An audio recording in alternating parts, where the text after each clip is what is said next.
Hello दोस्तों, मैं इंद्रेश अपने YouTube channel Indresh GS classes में आप सभी का स्वागत करता हूं। तो आज हम लोग जो है सीडीपी का तो हम लोग देख चुके हैं, ठीक है। तो आज हम लोग चक्षु प्रकाशन से क्या देखेंगे, जो प्रैक्टिस सेट ही देखेंगे जो है मैथ का, ठीक है, पेपर 1 के लिए, ठीक है।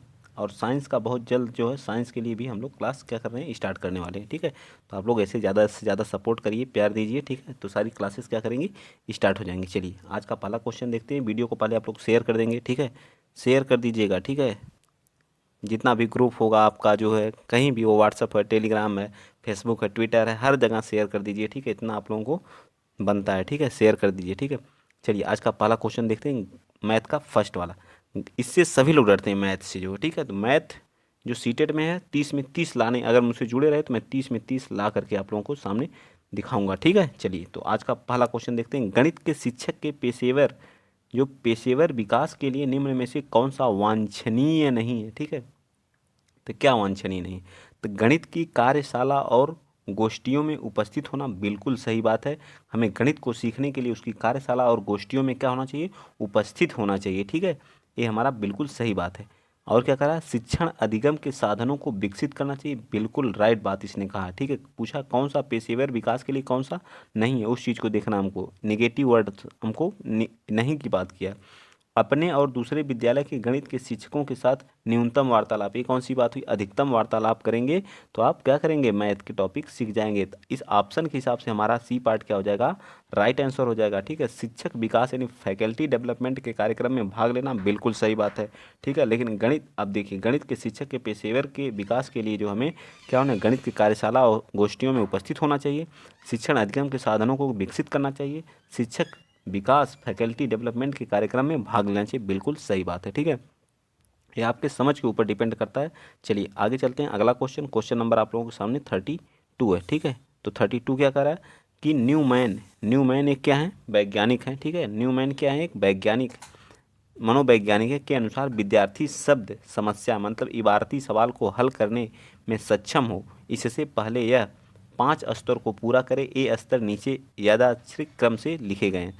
तो सबसे पहले कौन सा क्रम आएगा, पूछे गए प्रश्न को समझना ए आएगा, या समस्या को पढ़ने में समझ होना चाहिए ए आएगा, या कौन सा आएगा, इसी क्रम में हमको। तो सबसे पहले न्यूमैन ने बताया था कि हमें क्या करना चाहिए, समस्या को पढ़ने में सक्षम होना चाहिए। तो पहला हमारा कौन सा आ जाएगा, नंबर 1 पे कौन आएगा, तो बी हमारा क्या आएगा, सबसे पहले आएगा, ठीक है। तो यह किस किस ऑप्शन में दिया, तो हमारा सी वाला तो वैसे ही कट गया, ठीक है। तो बचे कौन से, ए बी और डी बचे, ठीक। आगे देखिए, समस्या को जब आप पढ़ेंगे, समस्या को पढ़ने में आप सक्षम रहेंगे, तो पूछे गए प्रश्न को, जो बच्चों द्वारा पूछा गया प्रश्न, उसको समझिए।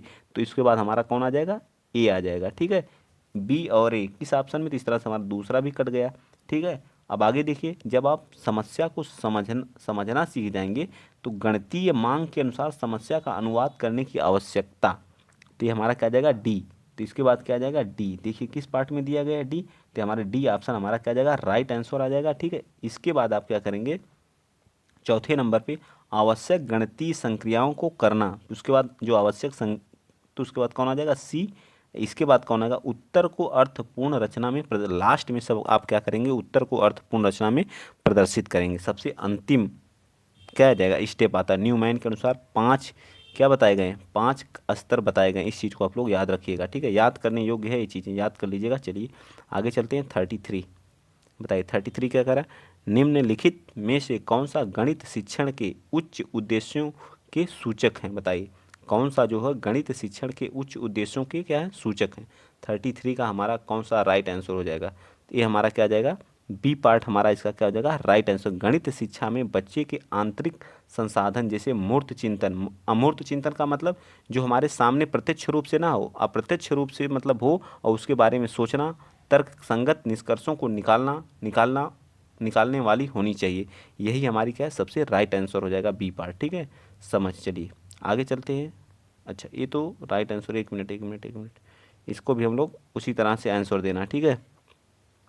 तो हमारा क्या आ जाएगा इसका, तो हमारा बी पार्ट क्या करा कि गणितीय बच्चों को गणित बच्चों को गणित और जीवन के एक विधि जैसे संप्रेषित करने, विचार विमर्श करने और समस्या समाधान करने से मनोविद विकास को देखना चाहिए, बिल्कुल सही बात है, सी भी।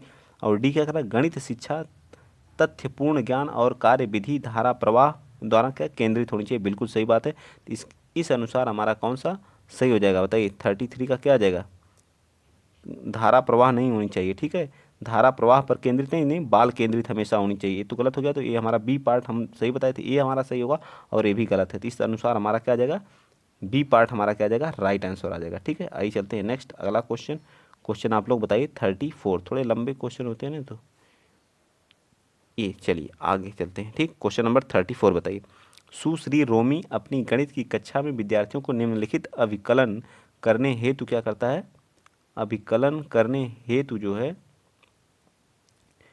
हेतु उपयुक्त स्थिति सृजन करने के लिए क्या कहती है। ठीक है, कहती है, तो जब वो 10+2 करता है, फिर क्या करने के लिए 10×2 करने, फिर क्या करता है 10-2, फिर 10/2 करने के लिए जो सुश्री रोमी द्वारा प्रयुक्त शिक्षण विधि के अनुसार निम्नलिखित में से कौन सा कथन सही है बताइए।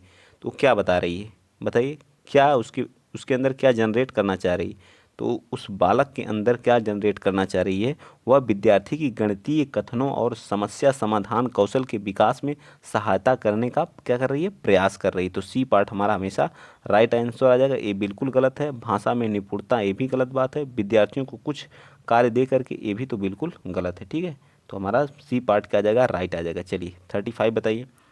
गणित में भ्रांतियों को दूर कर सकते हैं, कैसे दूर कर सकते हैं, जो गणित में भ्रांतियां बनी हुई हैं उसको दूर कैसे कर सकते हैं।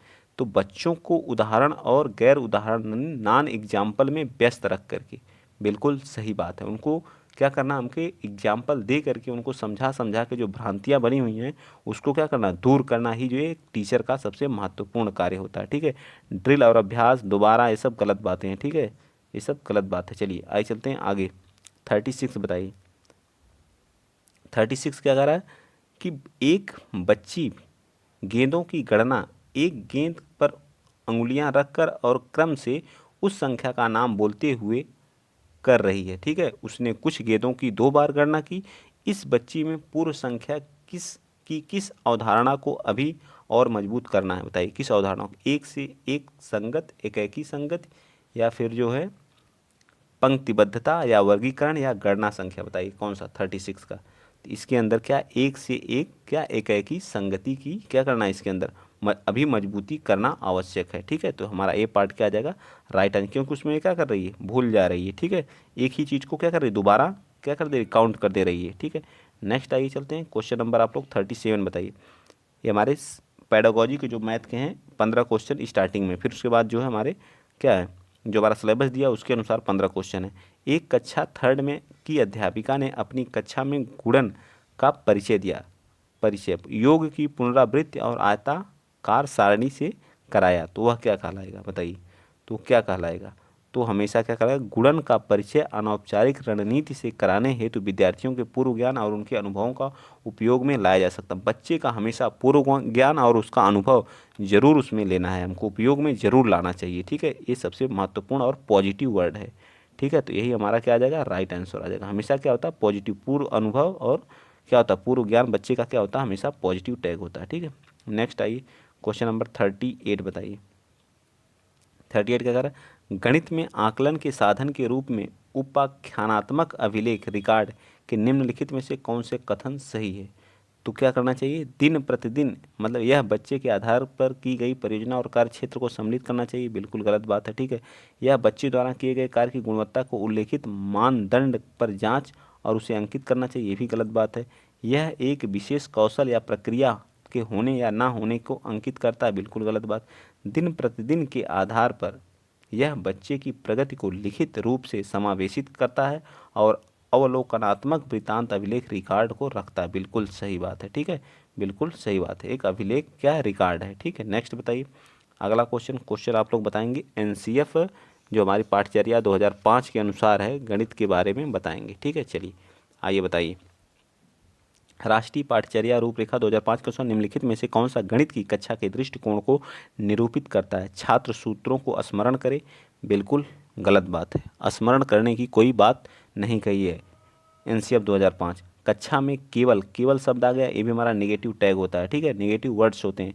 छात्र पाठ्य पुस्तक में हल किए गए उदाहरणों की नकल करे, नकल करना या फिर श्यामपट्ट से उतारना, ये दोनों हमारी गलत बातें हैं। ठीक है, छात्र कक्षा में अर्थपूर्ण प्रश्नों को प्रस्तुत एवं हल करे, बिल्कुल सही बात है। तो डी पार्ट हमारा क्या आ जाएगा, राइट आंसर आ जाएगा एनसीएफ 2005 के अनुसार। चलिए क्वेश्चन नंबर आप लोग अगला बताएंगे, क्वेश्चन नंबर 40 बताइए क्या कह रहा है। कह रहा है कि प्राथमिक कक्षा की एक गणित की अध्यापिका अपने कक्षा के सामने निम्नलिखित प्रश्न रखती है। रीना और श्यामा, ठीक है, रीना और श्यामा दुकान पर एक बैग खरीदने के लिए जाती हैं। दुकान में मूल्य पर्चियों के साथ बहुत सारे बैग हैं। वे बहुत सारी मूल्य पर्चियों को देख करके चकरा जाती हैं। क्या आप मूल्य पर्चियों को या तो अवरोही क्रम में या अवरोही क्रम में लगाकर उनकी सहायता कर सकते हैं। तो A B C D E F हैं, ठीक है, इतना दिया। तो दिए गए निम्नलिखित में से कौन सा कथन क्या सही है, बताइए। प्रश्न का अब देख लीजिए, ये हमारे ऑप्शन है ए रहा, ठीक है। तो हमें इसमें इस प्रश्न में क्या करना है 40 में, बताइए। मूल्य पर्चियों को या तो हम आरोही क्रम में या अवरोही क्रम में लगा दें। तो इसका तात्पर्य है कि शिक्षक प्रश्न का उपयोग संख्या की तुलना के पार जाने तथा आंकड़ों का क्या प्रबंधन व छँटाई की संकल्पना को परिचय के लिए कर सकती है। ठीक है, परिचय के लिए क्या कर सकती है। इस बात को आप लोग, शिक्षिका प्रश्न का उपयोग संख्या की तुलना के पार जाने तथा आंकड़ा का प्रबंधन व छँटाई की संकल्पना में परिचय के लिए कर सकती है। इस बात को आप लोग विशेष ध्यान दीजिए। बी पार्ट हमारा क्या आ जाएगा, राइट आंसर आ जाएगा। चलिए अगला चलते हैं क्वेश्चन नंबर 41 का, बताइए 41 क्या कह रहा है। ज्यामितीय आकृतियों के शिक्षण के दौरान या समय शिक्षिका क्या करती है, ऐतिहासिक स्थानों के भ्रमण की योजना पर विचार करती है। यह प्रतिबिंबित करता है सीबीएसई के क्षेत्र भ्रमण की अनुशंसा, यह आवश्यक है। पहला ऑप्शन है जो है। और दूसरा क्या है, ये तो गलत है बिल्कुल, ठीक, पहला ऑप्शन गलत है। दूसरा बताइए, एक नियत क्रम गणितीय कक्षा में विराम, बिल्कुल गलत बात है। आकृति किसी भी वास्तुशिल्प का अनिवार्य भाग है और इस प्रकार की जो भ्रमणों से गणित को कक्षा के पार ले जाने में प्रोत्साहन मिलता है, बिल्कुल सही बात है। ठीक है, तो हमारा सी पार्ट राइट हो जाएगा। चलिए 42 बता दीजिए। एक दृष्टिबाधित बालक है। विद्यार्थियों के निम्नलिखित में से किसका उपयोग गणित शिक्षण अधिगम के साधनों के रूप में किया जाता है। जियो बोर्ड का, जियो जेब्रा का, गेन तारा अवेकस का, या ग्राफिक कैलकुलेटर का, बताइए किसका किया जाता है। तो इसमें ए बी सी डी हमारे 4 ऑप्शन दिए गए हैं। तो 42 का कौन सा हो जाएगा, तो ए हम क्या करते हैं, जियो बोर्ड का भी प्रयोग करते हैं और किसका करते हैं, गिन तारा का अवेकस का भी प्रयोग करते हैं। ठीक है, दृष्टिबाधित या दृष्टिहीन बच्चों के लिए। तो हमारा क्या आ जाएगा, बी पार्ट राइट आंसर हो जाएगा। ठीक है, बी पार्ट राइट। चलिए 43 भी बता दीजिए। यहीं पे निम्नलिखित में से कौन से प्राथमिक कक्षाओं में आकृत पढ़ाने का उद्देश्य है। दृश्यीकरण कौशल को विकसित करना, मतलब दृश्य आकृति के आधार पर बच्चे के अंदर क्या है, दृश्यीकरण कौशल को क्या करते हैं, विकसित करते हैं। ठीक है, 43 का तो बिल्कुल सही बात है। ठीक है, आप दृश्य से या मैप से किसी चीज़ को पढ़ाते हैं तो उसके अंदर बच्चे के अंदर एक क्या, उसका छाप क्या होता है, अंदर छप जाता है। ठीक है, और ज्यामितीय आकृति के नाम को स्मरण करना कोई वो बात नहीं। दिक् स्थान संबंधित तर्क कौशल में वृद्धि होती है, बिल्कुल सही बात है। तो इस अनुसार हमारा बी पार्ट क्या आ जाएगा, राइट। ए और सी हमारे क्या हो जाएंगे, राइट हो जाएंगे। ठीक, चलिए आगे चलते हैं। अगला क्वेश्चन हमारा 44 क्या कर रहा है। कक्षा में स्थानीय मान निकालने की संकल्पना को, स्थानीय मान जानते हैं आप, अगर 2 4 5 का स्थानीय मान निकालना है तो आप कैसे निकालेंगे, ऐसे करके निकालते हैं। फिर इस वाले में 10 की मल्टीप्लाई कर देते हैं, 50 आ जाता है। इस वाले में जितना इसके बाद है उतना जीरो लगाते चले जाते हैं। ठीक है, तो इसका 200 आ जाता है। ठीक है, ये स्थानीय मान होते हैं। ठीक, बच्चों के अंदर संकल्पना प्रस्तुत करने के अध्यापक निम्नलिखित पहेलियों का क्या करता है। मैं 5 दहाई और 4 इकाई से क्या हूँ, छोटा हूँ। मैं 4 दहाई और 5 इकाई से क्या हूँ, छोटा हूँ। 4 इकाई से छोटा हूँ। तो बताइए इस पहेली का उद्देश्य क्या है। योगात्मक मूल्यांकन करना, कक्षा की एक सरता को भंग करना, स्थानीय मान पर बंद सिरे वाला प्रश्न पूछना, आधार 10 बेस और स्थानीय मान की संकल्पना को प्रबलित करना। बताइए क्या है क्वेश्चन नंबर 44 का। तो हमारा क्या है, 10 बेस के आधार पर जो स्थानीय मान निकालते हैं, जो जीरो लगाते हैं, उसी के बेस पर स्थानीय मान की संकल्पना को क्या करना, प्रबलित करना। ठीक है, चलिए आगे चलते हैं। नेक्स्ट अगला क्वेश्चन नंबर 45 बताइए क्या कह रहा है कि 45वां क्वेश्चन कह रहा है, गणित के शिक्षक ने निम्नलिखित में से 4 प्रश्नों को सामने रखा। इनमें से कौन सा प्रश्न मुक्त उत्तर वाला प्रश्न है। यदि दो संख्याओं का योग 15 है और उनमें से एक संख्या 7 है तो दूसरी संख्या क्या हो सकती है? बताइए। 15 उसका योग है तो आप 8 करेंगे, 8 7 कितना हो जाएगा? 15 हो जाएगा। तो ये क्या मुक्त है? एक ही 8 के अलावा और किसी वैल्यू को आप यहाँ नहीं पुट कर सकते, तो यह एक बंद है जिसका आंसर एक है। होता है वो क्या है? क्लोज्ड। क्लोज्ड मुक्त मतलब क्या होता है? फ्री जो हो, लेकिन एक क्लोज्ड है। ठीक है। यदि अनिल की आयु 7 वर्ष है और उसके पिताजी की आयु उसकी आयु की 5 गुनी है, 7 वर्ष का 5 गुना 35 वर्ष, तो पिता की आयु कितनी हो सकती है? तो एक ही आयु होगी ना। ये भी क्या है? ये भी क्या है? 45 का। ये भी हमारा एक क्या है? क्लोज्ड है। ठीक है, बंद है। ठीक है। सी वाला, यदि दो संख्याओं का योग 17 है तो वे संख्याएं कौन? कुछ भी हो सकती। 10 + 7 17 हो सकता है, 15 + 2 हो सकता है, 16 + 1 हो सकता है, किसी भी संख्या को लेंगे। ये क्या है? इसके कई आंसर आएंगे, तो यही हमारा क्या जाएगा? फ्री यानी मुक्त आंसर वाला प्रश्न है। ये भी हमारा क्या गलत है? 17 में क्या जोड़ा जाए कि उत्तर 23 आ जाए? तो 17 में 6 ही जोड़ने पर 23 आएगा और कोई आंसर इसका नहीं आ जा सकता। लेकिन 17 दो संख्याओं का योग 17 है तो उसमें 16 + 1 कर सकते हैं, 15 + 2 कर सकते हैं, 13 + 4 कर सकते हैं, 12 + 5 कर सकते हैं। कई आंसर इसके आएंगे। ठीक है। तो इस तरह से आप लोगों को ये 15 जो क्वेश्चन हमारे अधिगम थे, मैं आशा करता हूँ कि आप लोगों से अच्छे से समझ में आए होंगे। चलिए हम आगे आते हैं। क्वेश्चन नंबर 6 से हम लोग क्या करते हैं? क्वेश्चन को स्टार्ट करते हैं जो हमारे क्या टॉपिक से रिलेटेड है। चलिए बताइए। अब हमें यहाँ क्या करना पड़ेगा? सॉल्व करना पड़ेगा। ठीक है, समझाना पड़ेगा थोड़ा सा। तो प्रियांशु के पास 10 रुपये और 20 रुपये के क्या है नोट हैं। वह 50 बनाने के लिए 20 के 2 नोट और 10 के 1 नोट का उपयोग करती है। ठीक है, 20 के 2 नोट और 50 के क्या करती है? 1 नोट का उपयोग। यदि राशि बनाने के लिए अन्य कितने तरीके और हो सकते हैं यदि हम दोनों की नोटों का क्या करें? प्रयोग करना है हो। आप नोटों के दिक् स्थान व्यवस्था को क्या करिए? उपेक्षित कर सकते हैं। बताइए। Question number 46। ठीक है, बताइए। तो 50 बनाने के लिए हम क्या कर सकते हैं? 50 कितने तरीके हैं ये पूछा है। ठीक, तो आप क्या कर सकते हैं? एक बार या तो 10 कर लीजिए, फिर उसको 10 कर लीजिए, फिर उसको 10 कर लीजिए, एक बार 20 कर लीजिए। एक बार तो बता ही चुका है किस चीज़ को? 2 नोटों को 20 का एक बार प्रयोग कर ही चुका है इसको जो है। ठीक है, अब प्लस 10 कर दिया है। ठीक, एक बार एक कर चुका है, तो कितने तरीके आ सकते हैं? तो इसका सिर्फ कितना तरीका आ सकता है? सिर्फ एक तरीका आ सकता है। यही हमारा बी पार्ट क्या हो जाएगा? राइट हो जाएगा। ठीक है, चलिए आइए चलते हैं नेक्स्ट अगला क्वेश्चन। क्वेश्चन नंबर आप लोग 47 के बारे में बताइए। चलिए क्वेश्चन नंबर 47। अभी क्या कर? पैटर्न का अवलोकन करते हुए आंसर देना। देखिए 9 - 1 भागे 8 करने पर 1 आएगा। जब 9 में से 1 घटाएंगे तो कितना आएगा? 8 आ जाएगा। 8 को जब 8 से भाग देंगे तो 1 ही आएगा। ठीक है, अगला देखिए इसी तरह से आगे देखिए क्या कह रहा है? कह रहा है कि ये कितना है? आप लोग देखिए, इसमें से जब 2 माइनस करेंगे तो कितना आ जाएगा? 96 आएगा। ठीक है, 2 माइनस करेंगे 98 में से तो 96 आएगा। 96 को जब 8 से भाग देंगे तो कितना आ जाएगा? 8 एक कम 8, 8 दूनी 16। ठीक है, ये भी हमको भाग देने पे ही ये भी हो गया हमारा, ये भी हो गया। ठीक है, पैटर्न को हमको फॉलो करना है। ठीक है, 123 है तो 978 -3 अब भागे 8 कितना? 1 2 3 आ रहा है। ठीक है, 1 2 3। इसी तरह से अगले स्टेप में जो है संख्या एक एक बढ़ रही है। देखिए पहले 9 थी, फिर 9 8 हुई, इसमें 9 8 7 हुई, इसमें 9 8 7 6 हुई है। तो अगले वाले में क्या होगी? 9 8 7 6 5 आ जाएगा। यहाँ माइनस कितना आएगा? 5 आएगा। कोष्टक बंद होगा और भाग हम जब भी देंगे तब भी 8 से ही देंगे। ठीक, ये चीज़ें हो चुकी। आंसर हमारा कितना आएगा? यहाँ 4 आया था तो यहाँ 1 2 3 4 5। देखिए किस ऑप्शन में, वही हमारा क्या आ जाएगा? राइट आंसर आ जाएगा। बताइए किस में दिया हुआ है?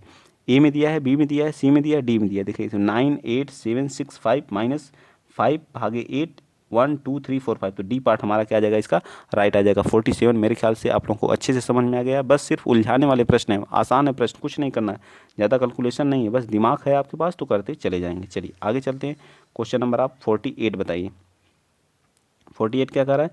48 क्वेश्चन कर रहा है कि सुश्री रेणु ने अपने छात्रों को 8 समूहों में क्या करती है? विभाजित करती है और उनमें अपना भार दर्ज करने को कहा। फिर उन्होंने समूह को अपना अपना औसत भार परिकलन करने को कहा। समूह अ जो है जिसमें 8 विद्यार्थी हैं, अपना भार तोला और औसत भार उनका क्या आता है? औसत भार उनका कितना आता है? 8 विद्यार्थियों का औसत भार कितना है? ये 38 पॉइंट, तो 38 0.8 जब इंटू 8 से मल्टीप्लाई करेंगे तो टोटल बच्चों का जो भार का योग होगा वो आ जाएगा। जब इसको करेंगे तो आपका 305.6 इतना आएगा, ठीक है। इसका जब मल्टीप्लाई करेंगे तो ये हमारा 8 विद्यार्थियों का क्या समूह आ के 8 विद्यार्थियों के का समूह के 8 विद्यार्थियों का औसत भार नहीं आ करके उनका औसत भार का योग आ गया, ठीक है। भार का योग आ गया 8 विद्यार्थियों का। ये चीज़ें आप लोग याद रखिएगा, ठीक है। आगे क्या कह रहा है, आगे कह रहा है कि उसके बाद उन्हें पता चला कि उन्होंने किसी एक विद्यार्थी का गलत भार प्रयोग कर लिया है। तो जहां वो 25.9 kg की बजाय क्या कहे 29.259 ग्राम की बजाय जो 29.5 ग्राम समूह को कर लिया है, ठीक है। तो फिर दोबारा उनका औसत भार निकालना। तो अब क्या करेंगे, जो हम किए हैं उसको ऐड कर लेंगे, ठीक है। जो ज़्यादा है उसमें से घटा लेंगे कितना हम गलत किए हैं। तो 29.5 और इसमें से क्या क्या किए हैं हम, जो है घटाना पड़ेगा हमको कितना, -25.9 को जब आप सब्ट्रैक्ट करेंगे तो आपका आएगा कितना, बताइए कितना आएगा। सब्ट्रैक्ट करने पे आएगा आपका 3.6। इस चीज़ को आप फर्स्ट वाले में आप क्या करेंगे, ऐड कर देंगे। फिर 8 से आप भाग देंगे, जो आएगा वही हमारा क्या आ जाएगा, आंसर हो जाएगा। जब इसमें आप ऐड करेंगे फर्स्ट वाले में तो ये आपका आ जाएगा कितना, यहाँ पे लिख लीजिए 305.6, ठीक है। 305.6 जब इस चीज़ को ऐड करेंगे तो ये आपका आएगा कितना आ जाएगा, 12.2 आ जाएगा। और ये कितना आ जाएगा, 5 3 8 1 9 309 आ जाएगा। 309 को अब 8 से आप भाग दे लीजिए, क्या आ जाएगा, जब 8 से आप भाग देंगे इस चीज़ को 309.2 को जब 8 से भाग देंगे तो कितना आ जाएगा, 8 के 8 16, 8 त्रिक का 24, 3 बार जाएगा, ठीक है। फिर कितना हो जाएगा, 8 त्रिक का 24, तो फिर 6 8 64, 8 64 जाएगा या कितना जाएगा बताइए, 6 फिर 69 हो जाएगा, कितना आएगा बताइए, 38 पॉइंट समथिंग आएगा या कुछ और आएगा। तो आपका 37 पॉइंट समथिंग। क्या करना पड़ेगा, घटाना पड़ेगा, बताइए जल्दी। 305 ऐड करना है, 3.6 को क्या करना है, ऐड करना है। तो कितना आएगा, ऐड नहीं सॉरी माइनस करना पड़ेगा ना, इस चीज़ को हम माइनस करेंगे, ठीक। इसमें से तो ये आ जाएगा कितना, 2 आएगा यहाँ पे। 1 मिनट गलती हो गई, पूरा क्वेश्चन ही, ठीक है। फिर से मैं करता हूँ, ठीक। जब इसका मल्टीप्लाई करेंगे आप तो कितना आएगा, 38.2 का मल्टीप्लाई करेंगे 8 में तो कितना आ जाएगा, ये बताइए आप लोग कितना आएगा। इस चीज़ को आप मल्टीप्लाई करके देखिए, 305.6 आ जाएगा, ठीक। अब जो ये गलत किए हैं उसको आप लोग माइनस कर लीजिए, जो ज़्यादा वाला है तो माइनस करेंगे तो 3.6 आएगा। अब इस चीज़ को इसमें से माइनस कर लीजिए, 305.6 माइनस 3.6 कितना आ गया, देखिए तो क्या आ जाएगा, 0 आ जाएगा। ये कितना आ जाएगा, 2, ये कितना आ जाएगा, 302 आ जाएगा। अब इसको 8 से भाग दीजिए क्योंकि हमको औसत ही निकालना, 8 ही विद्यार्थी हैं देखिए, तो समूह का औसत भार बताना हमको, ठीक है। तो 8 के 16, 8 त्रिक का 24, 3 आ जाएगा। फिर कितना बचेगा, 6 बचेगा, तो 2 बार तो 37 दशमलव कितना आ जाएगा, 37 दशमलव कितना आएगा, 57, 57 62 है, 57 और वो कितना हो जाएगा 5, तो 7 7 49, तो फिर जाएगा 7 ही बार जाएगा, ठीक है। तो हमारा ए पार्ट क्या आ जाएगा, इसका राइट आंसर आ जाएगा, ठीक। मैं आशा करता हूँ कि आपको समझ, जो औसत जो लोग अच्छे से पढ़े होंगे वो लोग लगा ले जाएंगे, ठीक है। तो देखिए औसत से क्वेश्चन जरूर आएगा, तो औसत वाला चैप्टर आप लोग अच्छे से पढ़ लीजिएगा। रीता अपने क्षेत्र में के वार्ड संख्या का सदस्य है, वह 11 फीट इंटू 16 फीट आकार का एक सामुदायिक कमरा बनाना चाहती है। फर्श पर टाइल लगाने के लिए उसके पास 4 विकल्प हैं, या तो वह 1.5 मीटर या 1 पॉइंट इतने का लगाए, या फिर 2 फीट इंटू इतने का लगाए, या इतने का लगाए, या कितना। तो सामुदायिक कक्ष के लिए आकार की टाइल्स खरीदनी चाहिए, ताकि टाइल्स को बिना काटे जो है, तो हमें क्या करना, कोई ऐसा वैल्यू चूज करना जो पूर्ण रूप से इसे क्या कर दे, विभाजित कर दे, ठीक है। तो 11 इंटू 16 का जब मल्टीप्लाई करेंगे तो कितना आ जाएगा, 176 आ जाएगा, ठीक है। अब इन चारों में से हमें कोई ऐसा ऑप्शन चूज करना है जिनका इससे पूरी तरह से कट जाए, पॉइंट में हमें आंसर नहीं आना चाहिए। जिसमें पॉइंट लगा है वो हमेशा जो है पॉइंट में ही आंसर देंगे। तो सबसे पहले वो हमारे क्या हो गए, कैंसिल हो गए। तो ये भी कट गया, ये भी कट गया, ठीक है। बचे इन दोनों में, इसे 9 से भाग दे दीजिए पहले, डी वाले ऑप्शन से जब भाग देंगे तो ये आएगा, एक बार जाएगा, तो ये तो कटेगा ही नहीं, तो ये वाला भी हमारा गलत हो गया। अब इसको जब 4 से काटेंगे आप जो है, बी वाले पार्ट से 4 से काटेंगे तो 4 चौका 16 आ गया, ये कट गया, फिर आ जाएगा 4 चौका 16, यानी 44 का क्या आएगा, एकदम बिना काटे ही हमारी क्या आ जाएगी, टाइल्स बिछा दी जाएगी। ठीक है, समझ में आ गया होगा। तो मेरे ख्याल से बी पार्ट हमारा इसका क्या हो जाएगा, राइट आंसर हो जाएगा। ठीक है, चलिए आइए चलते हैं नेक्स्ट अगला क्वेश्चन आप लोग 50वां बताइए। 50वां क्या कह रहा है कि एक रागिनी दोपहर 2 बजे स्टेशन पहुंचती है, उसे अलीगढ़ के लिए रेलगाड़ी लेनी है। 4 रेलगाड़ियां हैं, ए बी सी और डी, और छूटने का समय क्रमशः कितना दिया है, 7:17:05 पे और 4:32 पे और छः समझिए या जो भी समझिए 18:30 पे और 19:15 पे। तो उसे कौन सी रेलगाड़ी लेनी चाहिए ताकि उसे कम से कम समय का क्या करना पड़े, इंतज़ार करना पड़े। बताइए कौन सी रेलगाड़ी वो ले कि उसे कम से कम इंतज़ार करना पड़े। तो ये क्या 5, ये 2 बजे जा रही है, ठीक है 2 बजे, तो उसे कौन सी रेलगाड़ी ले ताकि उसे, तो कौन, ये 5 बज रहा है, 5:05 हो रहा है, 4:32 हो रहा है, 6:30 हो रहा है, ये 7 तो सबसे सटीक तो यही है 4:32, तो उसको सबसे कम इंतजार किस पे करना पड़ेगा, तो बी पार्ट वाले पे करना पड़ेगा। बी पार्ट पे करना पड़ेगा या ए पार्ट पे, बताइए सबसे कम किस पर इंतजार करना पड़ेगा, ए रेलगाड़ी के लिए या बी या सी या डी के लिए। बताइए किसके लिए सबसे कम इंतजार करना पड़ेगा, तो सबसे कम इंतजार करना पड़ेगा 2 बजे से स्टेशन पर पहुंची रेलगाड़ी, छूटने का समय ये है। तो बताइए सबसे कम समय जो है किस पर उसको इंतजार करना पड़ेगा। तो ये सुबह का समय बता रहा है, ये जो है ये सुबह का मॉर्निंग का समय 4:32 जो बता रहा है ये सुबह का है, तो इसको नहीं लेना है। ठीक है, तो 5 जो शाम वाला समय है 5:05 तो हमारा ए वाली रेलगाड़ी राइट आंसर हो जाएगी। ठीक है, चलिए आइए चलते हैं नेक्स्ट अगला क्वेश्चन आप लोग बताएंगे 51 का। एक त्रिभुज हैं जिनकी संख्या दी गई, त्रिभुज का जो योग होता है वो कितना होता है, 180 के बराबर होता है। तो इसको यक्स मान लीजिए, तो 4x + 5x + 6x बराबर कितना आ जाएगा, 180। इसी फार्मूले पे आप लोग कैलकुलेट कर लीजिए, आंसर आ जाएगा। ठीक है, आंसर कितना आएगा, तो पहला एंगल जो आएगा वो कितना आएगा, 6 अच्छा 5 11 15x बराबर कितना आ जाएगा, 180 आ जाएगा। ठीक है, 180 जब इसको कैंसिल करेंगे तो कितना आ जाएगा, x बराबर, बताइए x बराबर कितना आ जाएगा, 15 एकम कितना आ जाएगा 15, अब 15 दूनी 30, तो x बराबर कितना गया, x बराबर कितना आया बताइए, x बराबर 12 डिग्री आया। ठीक है, तो अब 4 में 12 12 चौक 48, पहला कौन सा है 48, फिर 60 12 छक 72, यही हमारा सी पार्ट राइट आंसर हो जाएगा। चलिए नेक्स्ट चलते हैं अगला क्वेश्चन नंबर 52 बताइए। एक मिनी ने अपनी कक्षा से कहा, मैंने एक आयत बनाया है जिसकी सभी भुजाएं 4 सेंटीमीटर की। एक आयत बनाई लेकिन उसकी सभी भुजाएं क्या हैं, 4 सेंटीमीटर की। तो ये भी भुजा है, ये भी भुजा 4 सेंटीमीटर की, ये भी भुजा 4 सेंटीमीटर की, ये भी भुजा 4 सेंटीमीटर की है। तो अब ये आयत तो रहा नहीं, ये क्या हो गया, एक वर्ग हो गया। ठीक है, वर्ग जिसकी चारों भुजाएं क्या होती आपस में बराबर होती है। निम्नलिखित में से कौन सा कथन है, एक आयत की सभी भुजाएं बराबर नहीं हो सकती। बिल्कुल सही बात है। ठीक है, एक आयत की सारी भुजाएं बराबर नहीं हो सकती। आमने सामने की भुजा क्या होती है, बराबर होती है, और लंबाई उसकी लंबाई एक आमने सामने की क्या होती है, इसकी भुजा बराबर होती है। सभी वर्ग आयत होते हैं और सभी आयत वर्ग होते हैं। एक वर्ग और एक आयत में कोई संबंध नहीं है। तो इसमें पूछा कौन सा सही पार्ट है, बताइए 52 का। तो ये हमारा बी पार्ट है, सभी वर्ग क्या आयत हो सकते हैं। ठीक है, तो कह रहा है एक आयत की सभी भुजाएं बराबर नहीं हो सकती। क्यों नहीं हो सकती हैं, एक आयत ही है, तो आयत ही तो है जो है, वर्ग क्या एक आयत है, तो सभी वर्ग क्या हो सकते हैं, आयत हैं। सभी वर्ग क्या हैं, आयत ही होते हैं। सभी वर्ग क्या होते हैं, आयत होते हैं। चलिए नेक्स्ट चलते हैं अगला क्वेश्चन आप 53 बताइए। एक शिखा नाम की लड़की है, एक ईंट भट्ठे पर ईंट खरीदने गई। ईंटों का मूल्य कितना है, 25 रुपये प्रति 1000, मतलब 1000 ईंट का मूल्य कितना है, 1000 ईंट था जो, ठीक है 2500 प्रति 1000 ईंट था। ठीक है, मतलब 1000 ईंट का मूल्य कितना था, 2500 था। ठीक, तो एक ईंट का मूल्य कितना आ जाएगा, एक ईंट का, तो एक ईंट का मूल्य आ जाएगा 2.5 रुपये आ जाएगा, 2.5।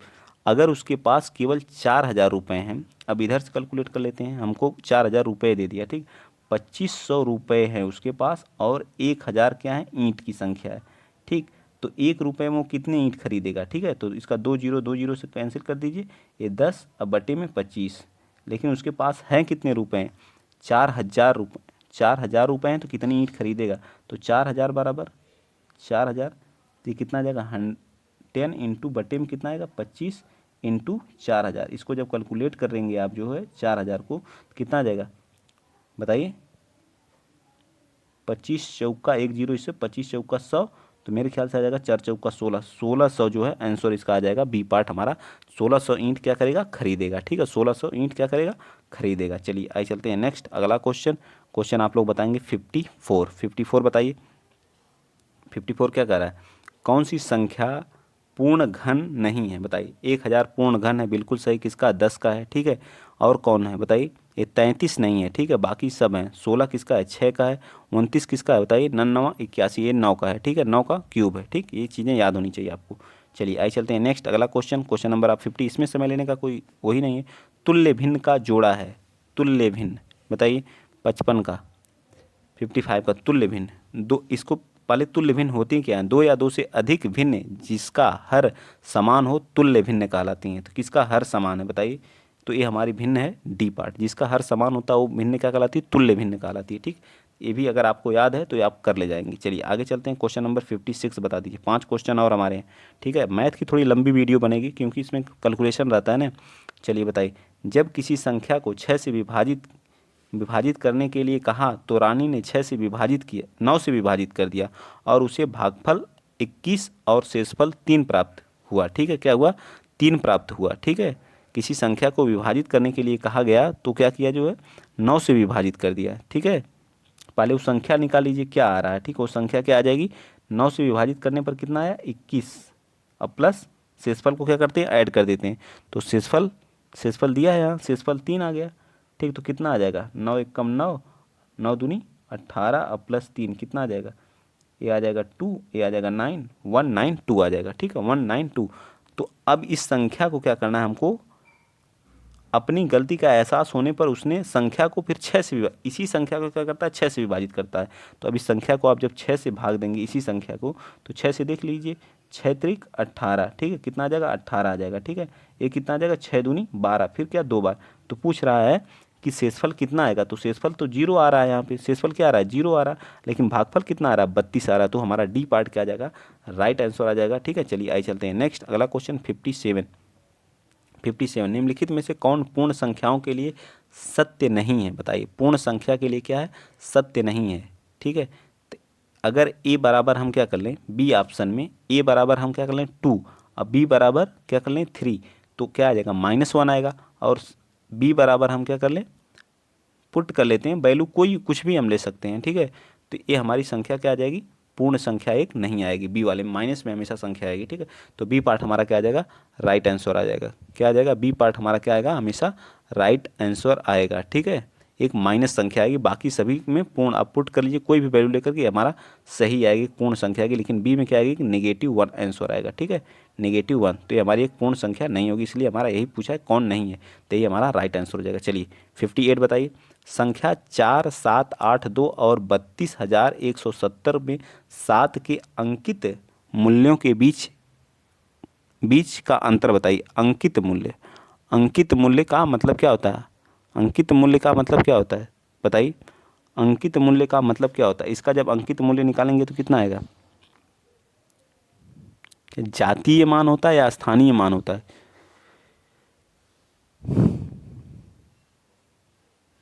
अंकित मूल्य को हम क्या कहते हैं, फेस वैल्यू कहते हैं। क्या कहते हैं, फेस वैल्यू कहते हैं या कोई और कहते हैं, बताइए